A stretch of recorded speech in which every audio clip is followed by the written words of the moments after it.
And so we see two common failure patterns on agent authorization. Pattern number one is what we all saw with RAG systems, which is you give the agent its own identity. Vendors will call this non-human identity, right? It's an identity. It's like a human, but it's different. So we need to treat it like a new person. It's a new worker. It's a new knowledge worker. It's just automated. It's intelligent. That didn't work. It's never worked.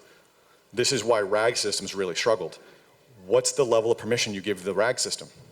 Any level of permission above 0, then you run into a second problem is, oh, who do we give access to the agent? So let's say that we create an agent that's doing compensation management in our organization. Does it get access to the CEO's compensation? Does it get access to the intern's compensation? What level of the organization can it see? We define whatever that's going to be. Now the intern comes in to work for HR and he has access to the agent.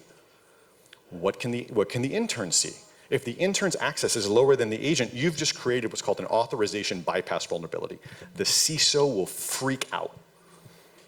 And so when you look at RAG systems, the vast majority of them are working on public information. They're getting the lowest level of permission possible to avoid this problem. This is why all those really smart support apps that you interact with on the websites, you can ask all the questions that it regurgitates the public knowledge base, but the moment you ask it where your order is, it cannot answer the question. It's because they can't figure out how to authenticate and authorize as you and pull your information and prove that it's you asking for it and not you asking for his information. Huge problem. The other failure pattern we see is what is common in most MCP servers, which is you use the user's credentials. I put in my own credentials and the MCP server is acting as me. And that is secure. That is legitimately secure, but it's very unsafe. I have seen Cursor try and delete my root directory. It couldn't because it doesn't have sudo access. Got blocked. It apologized profusely. It was very kind. But thankfully, it didn't have access. That's why giving it your credentials is a terrible idea because you have the ability to delete directories in Drive. You have the ability to delete emails. You have the ability to do all kinds of different things that you may or may not want the agent to also be able to do.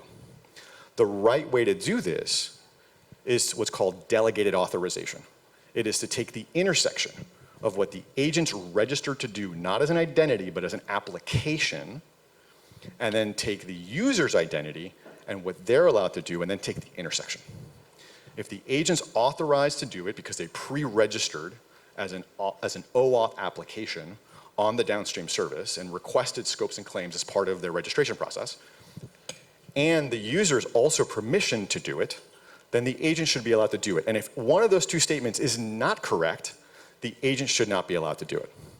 This is very difficult to do. So far as I know, I think we might be the only service that can do it, but that's going to change. In the MCP specification, this has just been accepted. We were the authors of that contribution. So my hope is it'll be merged into the spec by the end of the year. And so regardless of which vendor you use, this should be possible soon.